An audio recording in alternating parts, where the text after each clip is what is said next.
it just doesn't make sense to move on from him, even from a financial standpoint, because like I've seen a few people mention this on Twitter. Like, you can extend Sutton and Bowles and save 2024 cap space. Like, yes, you are backloading the back of their contract, but if you do want to move forward, move on from them at that point, then okay, I get it.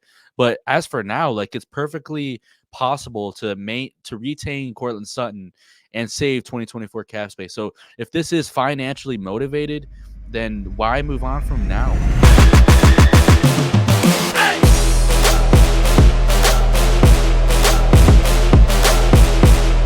Welcome back to another episode of the Broncos Avenue Podcast. As usual, I'm your host, Amir with my co-host, Jordan Lopez, back here. Took about a 5-day break. It's good to be back. Had to figure a few things out during that little hiatus. But, man, this is our first episode of the 2024 offseason. I'm super excited to start everything. The work starts now. Jordan, how are you doing, man? A lot has happened since we've last been on. I mean, so much. Even with Broncos stuff. I mean, everything has happened around the league, but there's a lot of Broncos stuff too. Yeah, a lot of stuff around the NFL. Pete Carroll's gone. Bill Belichick's gone. Then college football, Nick Saban's gone. We saw Gerard Mayo got hired for the Patriots. A lot of new hires coming in. I saw this morning that Max Crosby is demanding a trade if they don't hire Yeah. Antonio Pierce. That's bigger than people are making it out. Like, that's crazy. Rap Sheet literally confirmed it. He's like, he will demand a trade if it doesn't happen. I expect Pierce to stay, but that's a lot of crazy stuff's happening around the NFL, and it's only going to get crazier. I say it every year. The NFL is becoming more and more like the NBA, where the offseason just gets crazier and crazier, and the draft is obviously so fun to dive into, and free agency is right around the corner in a month or so. So super excited to dive into all that. But first, speaking of crazy news, Courtland Sutton, we get to talk about this, came out last night. Courtland Sutton posted on Instagram, which caught a lot of people by surprise, including myself. I'll go ahead and read off the caption for you guys. Broncos country, I'm very grateful to be able to finish off another season here in Denver. Unfortunately, we weren't able to accomplish our main goal. I'm so grateful for all my teammates and support staff that have been riding with me all season. I know all things happen for a reason. I trust my God plans for over everything, including whatever is next for me. Just know I gave everything to this team and organization every time I stepped on that field. All love, 14. Jordan, what are your first impressions on that? So my phone was blowing up when this first happened, and the notifications I was getting was Courtland Sutton's gone. What's happening? And then I actually unlock my phone and I look at it, and it looks like a goodbye message to me. I mean, I don't think that looks like a season recap Yeah. of how like the players usually do. This seems like a goodbye. I don't know what talks have been going on in the building over there in Denver, but if this is a goodbye, I am. This is all very interesting. I don't know what's going to happen with the wide receiver room specifically, and in the offense in general, but I, man, I want to hear your thoughts about this. It came out of nowhere, and it there's a lot of questions right now surrounding the offense and the wide receiver room. Yeah, just the whole timing of it is very weird. The way that last sentence where he says, "Just know I gave everything to this team and organization every time I stepped on that field." I mean, how can you not take that as a goodbye? He's basically like saying like those are my in that Raiders game, that was the last my last snaps in Denver. Like, he's basically telling the fan base like, just know I poured my heart, sweat and tears out for this organization. And it kind of just felt sad because he really wanted more than anything that this team get into the postseason. And in 6 years, we couldn't do it for him. It sucks, man. He was probably like, besides maybe like PS2 or Quinn Miners, our team's MVP this season. You can make the argument he's like the top spot for that. Like, 10 touchdowns is crazy. I mean, when anytime you're like near Tyreek Hill and touchdowns, you're probably having a damn good season. So Yeah. he was, I've said it many times. We said it many times. The best red zone threat in football this year. Probably Denver's most reliable receiver, just because he was getting a lot of good looks this season. Um, Obviously statistically, even though he didn't put up crazy numbers in terms of yardage, like he was always open for the Broncos, and even when he wasn't open, like just coming down with those crazy catches every single week, it was like you'd almost find a way to surprise us every single week in the regular season. And yeah, my interpretations was it felt like a heartfelt goodbye to Broncos country. And my biggest thing, I instantly got the wheels turning, and I'm like, how does he know already this early in the offseason, literally just days after the regular season finished, that he's probably on his way out? Like, do you think it's more of just like fearing that the trade rumors are going to come back around, or do you think like he had a conversation with George Payton about like, hey man, we're cutting Russell Wilson, I think we need to start freeing up some cap space, and you might be one of the first? Well, it is interesting because you would think now that his trade value is going to be the highest it's ever been. So it does make sense from that standpoint. But at the same time, I'm not one of those guys that just want to trade everybody just to trade them and always like overreact to week by week and see how they do and stuff. I think Courtland Sutton is still a very good player. I Yeah. would love to keep him, but I do understand the viewpoint that the front office may have if they want to get some capital back and maybe free up some cap space. I'm 100% for it. It's just weird that the timing is now, Yeah. right after the season. You think that'd be a little bit more towards like the end of like the playoffs and more towards like near the draft. We'd be hearing it, but right now, I mean, it. I would like to see and maybe even list out maybe some potential replacements for him if it really does happen. But I thought Son had a good year. I wouldn't say great. I think there's some things that he could have done better. I mean, he had those ridiculous catches, but I think there's some other areas that he could have done better. But again, I love Sutton. I would never ever like criticize him for any little thing that he does that potentially a lot of other people do. But I would love for him to stay as a Bronco. Yeah, I agree. I thought he had a really good season. It just doesn't make sense to move on from him, even from a financial standpoint, because like I've seen a few people mention this on Twitter. Like, you can extend Sutton and Bowles and save 2024 cap space. Like, yes, you are backloading the back of their contract, but if you do want to move forward, move on from them at that point, then okay, I get it. But as for now, like, it's perfectly possible to retain Courtland Sutton and save 2024 cap space. So if this is financially motivated, then why move on from him now? Like, you can backload his contract and then move on from him in the future. I know he's 28, coming on 30 years old. He's well capable of playing good football. Like, depending on who the next quarterback is, they can really rely from a player of his status and skill set. So I don't know. It doesn't make sense. Like you said, the timing is really really weird. I'm not too sure if they are going to move on from him, but I 100% believe the trade rumors are going to start up as soon as the Super Bowl is over. To be honest, like as soon as free agency comes around, as soon as that trade window opens, like we're definitely going to see Judy and Sutton. I we say it every offseason, but I 100% believe.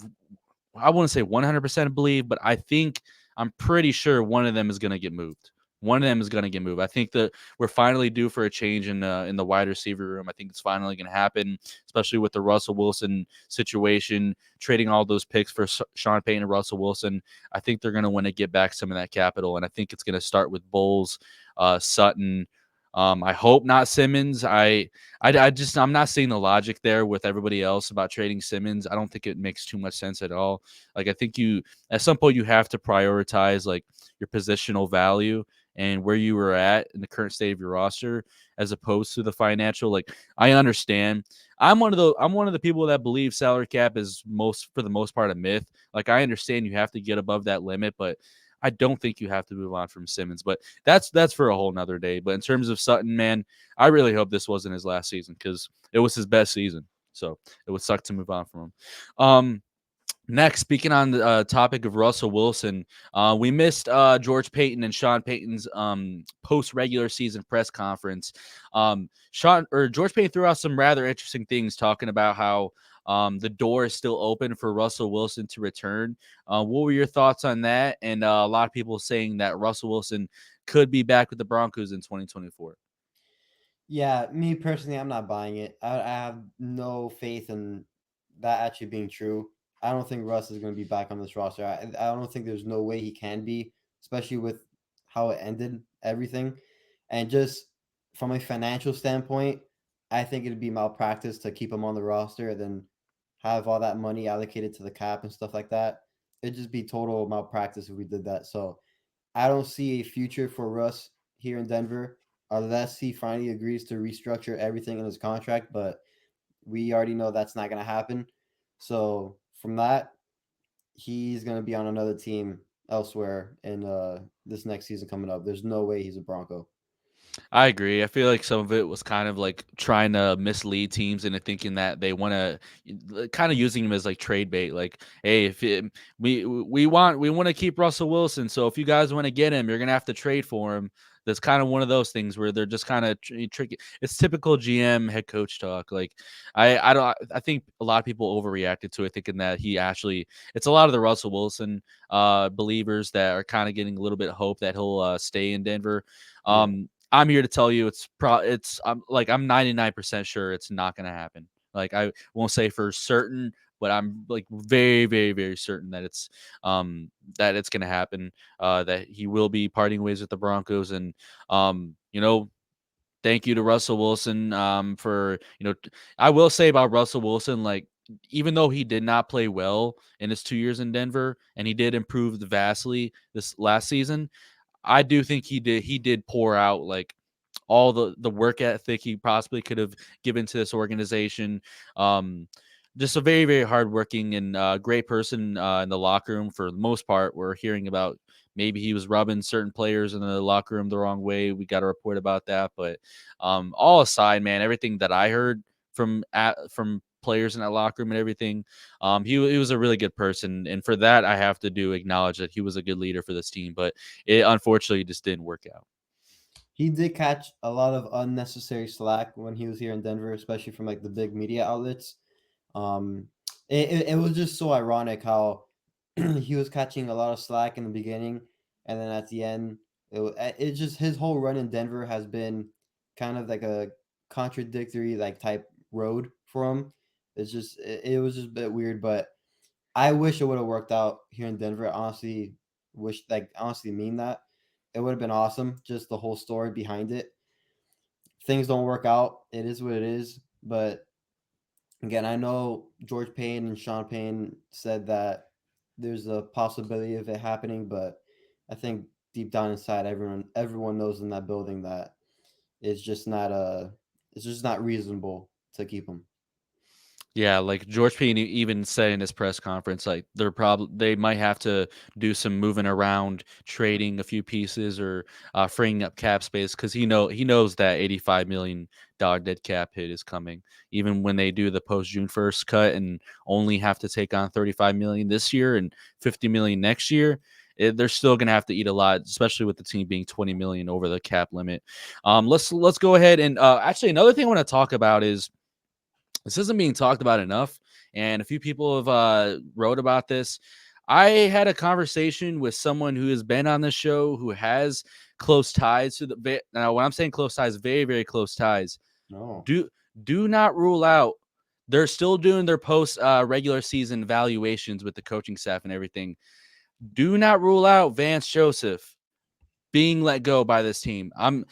I would never come out here. I would never come on the show and just say shit just to say it. Last year it came out with the Javonte stuff that he would be months ahead of his recovery and come back sooner than people believed.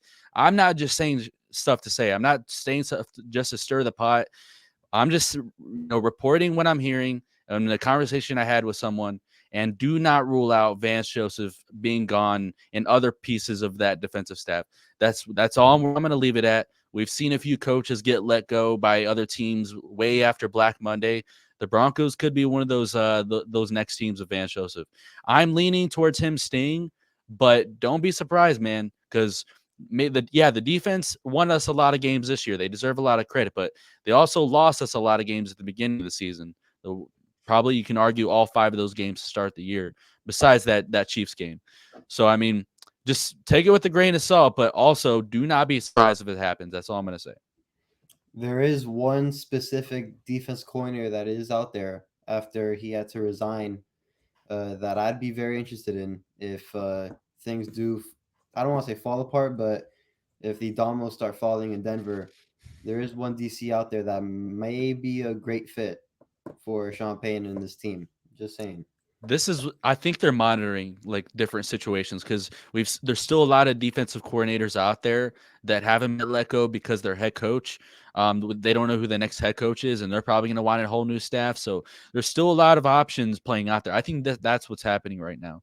I think Sean Payne's kind of waiting to see what happens around the rest of the NFL before he makes his own decision, because they're saying that we still have like a week and a half left of his evaluations where Sean Payne says he's going to meet with the rest of the coaches and everything, the coordinator. So do not be surprised, man. That's all I'm going to say. But let's jump into the main topic of today's episode, going over Broncos 2024 free agents, who should come back and who should not come back, who we want to walk in free agency. Starting off with the unrestricted free agents. Like I said, the Broncos are north of $20 million over the cap limit. So a lot of these guys, man, unfortunately, not a lot of players that fans may want to bring back are not going to be able to come back just because of the Broncos' financial situation. And you're probably going to see some big-time Broncos current players being traded or released. Starting off with linebacker Josie Jewell, unrestricted free agents. He has a market value of 2 years, $15.3 million, according to Spot Track.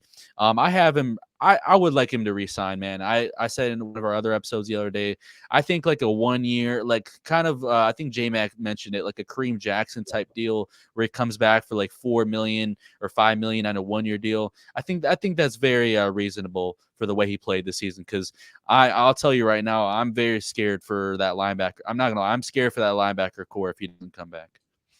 Yeah, I agree with you. I would like to retain Josie Jewell. It'd be interesting with who's the DC next Yeah, year, but exactly. I will say I would want him back. I think he's a great linebacker. I think a lot of the things that he does gets unnoticed by some of the people out there. So again, if we can get him on like that Kareem Jackson type deal, I would love it.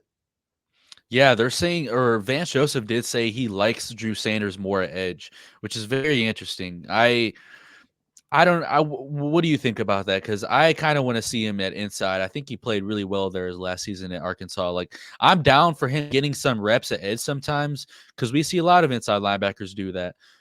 Pretty much every inside linebacker in football, but like he kind of likes him more full time at edge, which I think is fairly interesting. But what are your thoughts on that? I mean, I would have loved to see him just play more in general. That's why we can get more of a a look at him to see where he fits best. But again, they know more. They've seen him in practice a lot. Yeah. But again, if he would have played a lot more, we would have a better idea and a sense of what's going to be happening with Drew Sanders.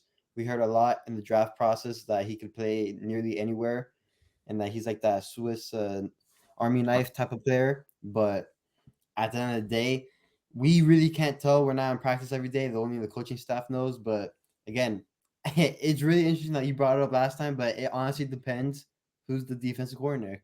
Defensive coordinator next year. Yeah, exactly. Will Lutz, I say resign him. He's 30 of 34 on his field goal attempts this season. 29 of 31 on extra point attempts. I mean, he had a really good season, man. I was not expecting him to have this good of a season. So I said bring him back, man. It won't cost that much given his age at this point in his career. I mean, he's 29 years old. I think this is a no-brainer. I think this Yeah. is probably the easiest one out of them all. Just he was really good for us last year. I know a lot of people didn't like the trade when we did it at first, but again, I think he was consistent. I think he was good, and just bring him back. And I think he's actually pretty good under Sean Payton. Yeah. Nose tackle Mike Purcell. This is an interesting one. I like Mike a lot. I think he's a really good dude. I think in my opinion, I think we got to get younger on the defensive line. I would like to see the Broncos revamp that unit. I say let him walk. We're in agreement again. I think again, like how you said, we need to get much younger in that department. I think we just need to revamp the whole defensive line, get Yeah. some new fresh bodies in there. So I mean, it would suck just to see him leave because he's been in Denver for a long time, and he's been one of those key locker room guys. But again, that defensive line room needs a lot of revamping. And something we didn't talk about with George Payton is, I mean, let's state the obvious. He's back, even though I will say I was very wrong. I thought for certain he was gone. I'm not gonna lie. But Sean Payton, apparently they do have a good relationship. So how this does tie into the defensive line is, I was gonna say I would love to revamp the defensive line through the draft, but let's hope Sean Payton, an offensive guy, has a better eye for defensive talent than George Payton does, because clearly he doesn't. So I'm hoping Sean Payton and the rest of the front office is able to successfully rebuild that defensive line through the draft. Maybe they do bring in some fresh bodies in free agency. So next, moving to the offensive line, we have Lloyd Cushenberry. I got him walking. I think we've talked about this on the show. It seems his market value is much bigger than I initially anticipated. I thought 6 million, 7 million a year was fairly reasonable for him, but it's looking like he's going to get well north of 10 million a season. So I think that with where the Broncos are financially, that just doesn't make sense. Yeah, we've talked about it in prior episodes. I don't see us going in that direction and extending them. I mean, I have a lot of confidence in Alex Forsyth and maybe some other potential replacements for that position, but I say we let him walk. Again, another disappointment because he did play good this season, but like how you said, financially right now for this team and the organization, it just doesn't make any sense. Yeah, George Payne did state in his press conference, very interesting. He said, "We see Alex Forsyth as a starter in this league." So he doesn't say those things just to say it. So Yeah. um, next, we have tight end Adam Trotman. According to Spot Track, his market value is at 3 years, 11.2 million. I got a walk on him. I do think if the Broncos could bring him back on something very, very, very, very cheap, just to be a run blocking tight end, I would be down for it. But he just has been close to an like non-existent in the passing game. Like not much separation at all. I would like to see the Broncos get younger at this position, or maybe address it through free agency. Just get a good receiving threat in there. But like I said, if you could bring back Adam Trotman is a really, really cheap run blocker, which he did very, very well. I mean, he's one of the best in the business according to PFF. I would like to bring him back, but it's gonna depend on his contract. In my opinion, I don't bring him back regardless of anything. I wasn't very big on that room. The only one that I would like, I mean, Lucas Kroll did have, when he was in there, he did do a pretty decent job for us. And then we all know the situation with Greg Dulcich. I still believe in him, but I do think he has a very short leash this upcoming season. Yeah. Um, he just needs to get healthy and remain healthy. I think he has the shortest leash of them all on the whole entire roster. Again, I'm still a big believer in him. I think he has a lot of talent, but I think that whole tight end room needs to it needs to look a lot a lot different than what it once was. Yeah. Next tackle Cam Fleming, who signed for a 1 year, $4 million deal last offseason. He's getting up there in age, getting in his 30s. I know we have Alex Palczewski waiting to make an impact on this team. So for that reason, I think the Broncos just go ahead and save that money and move on from Cam Fleming. Couldn't agree more with you. You got me on the Alex Palczewski train, so I'm gonna stay on it. Again, Fleming has been here for a couple years, a few years now, but again, maybe we can find another undrafted gem like an Alex Palczewski for another swing tackle, maybe even draft one. So I think at this point it's fair to say we can let Cam Fleming walk. Yeah, the versatility is nice with him, but I think they can start maybe teaching some left tackle to Palczewski. It might be too early, but like they always say, it's never too early to learn multiple positions like that, especially with how good Palczewski is. I mean, I think he's got right tackle down really well. Next, cornerback Fabian Moreau, someone who we talked a lot about this season. This is an interesting one because I think he played very well during the Broncos winning streak, but towards the end, he really struggled with deep route running, route recognition. Just the last few weeks are very, very rough for Fabian Moreau. Definitely allowed a lot of yards to say the least. I really battled with this one, but like Adam Trotman, man, this one really depends on the contract. I don't want to see him go for anything more than $1 million on like a 1 year deal. And I definitely think he'll be near the bottom of a chart guy, but I would not be mad at all if the Broncos moved on from Fabian Moreau. Yeah, in my opinion, I would not let him come back just for the single reason of Riley Moss, another player that should have played a lot more as a rookie. That's why we can get a sense of where he's at right now. We already heard great things about him from Peyton and Vance Joseph, but whoever the next DC is, whether it's still Vance or another option, I think they're gonna love Riley Moss. And again, I think I let him walk just for the single reason of Riley Moss is the next one to step up, and maybe some other draft replacements, and maybe even a free agent replacement. Staying in the secondary, we have PJ Locke. I think this is it's been we were listing a lot of walks. I think we're finally going to come back to some re-signs. I like PJ Locke a lot, man. I think it's going to be a very very friendly competition between him and Caden Stearns this training camp. I'm really excited for that battle. I think those two guys are very talented, man. Just kind of under the radar guys in the NFL. I think it's a no brainer to bring back PJ Locke. And like I said a few episodes ago, I'd be very upset if the Broncos let him walk and go to a different team. No brainer for me. I'd keep him back. Right now, he'd be our starter for next year too. So Yeah. I'd keep PJ Locke, and I think that that safety room for next year is going to be looking pretty underrated, in my opinion. Yeah, I don't think it'll cost much at all either to bring back PJ Locke. Next, fullback Michael Burton, who got absolutely snubbed from the All Pro and Pro Bowl team somehow. Just I don't even know how that happened for the voters. I think this is an easy re-sign. Bring him back on not only a solid deal, but bring him back on a 2-year deal. I think we should definitely lock him up, man. He's the best fullback in the NFL. I mean, it's a no-brainer. Yeah, I mean, Sean Payne loves fullbacks. I love fullbacks as well because I like to run the ball a little bit. So I'd bring Michael Burton back again. The whole All Pro talks and conversations have been a little bit interesting Flawed. these past 24 hours, but Yeah. yeah, I'd bring Michael Burton back. Yeah, especially with certain media folks going into disputes with Patrick Surtain, Justin Simmons. Yeah, you would think. Yeah, I don't want to dive into that. That's just a whole clown show over there. Defensive end Jonathan Harris was one of the worst players on the defense this year. I'll just not going to sugarcoat it at all.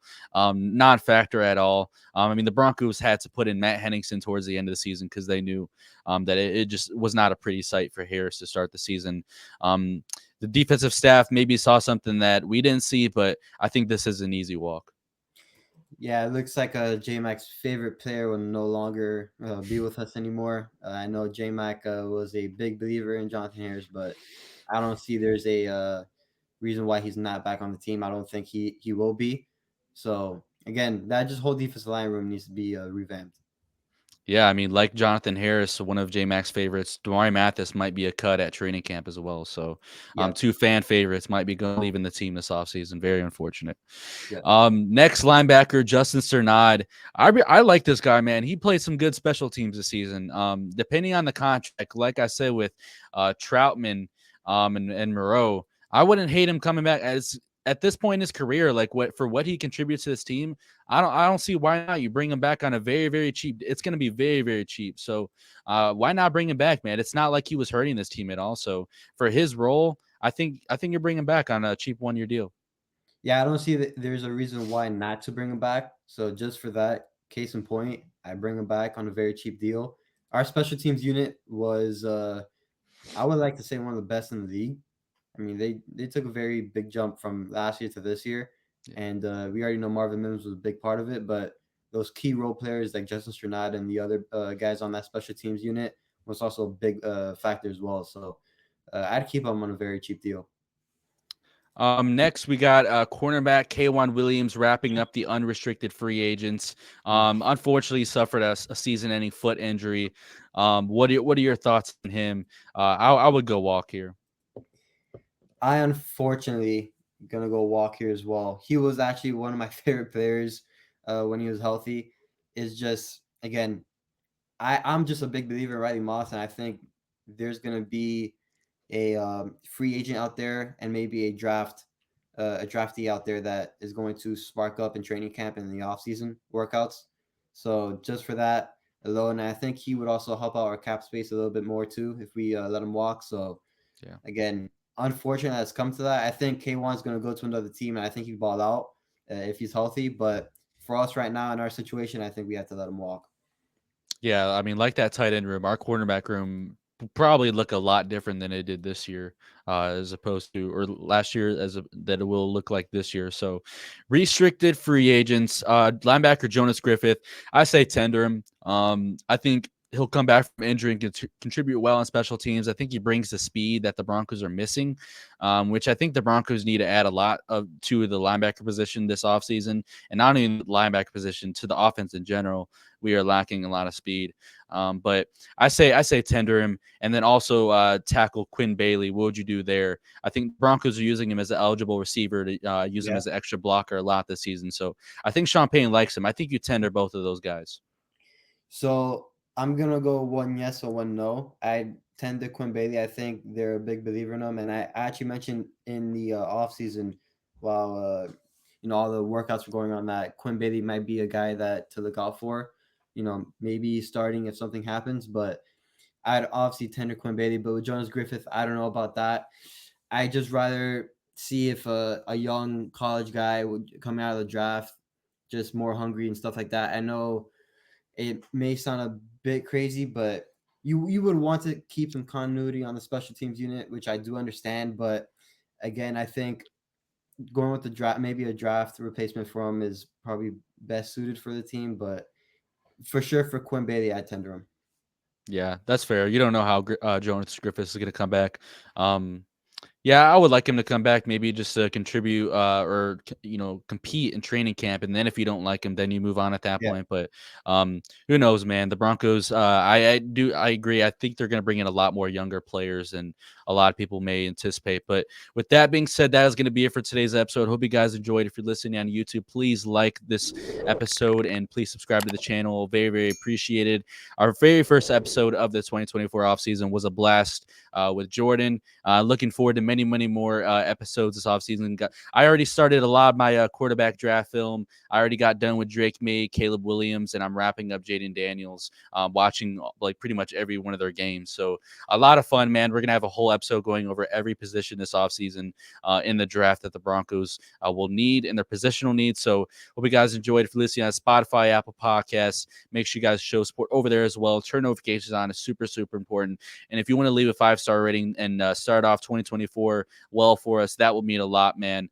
Seriously, greatly appreciated. But I hope you guys enjoyed today's episode. I'm your host, Amir Fair, with my co-host, Jordan Lopez. So the next one, peace out, everybody.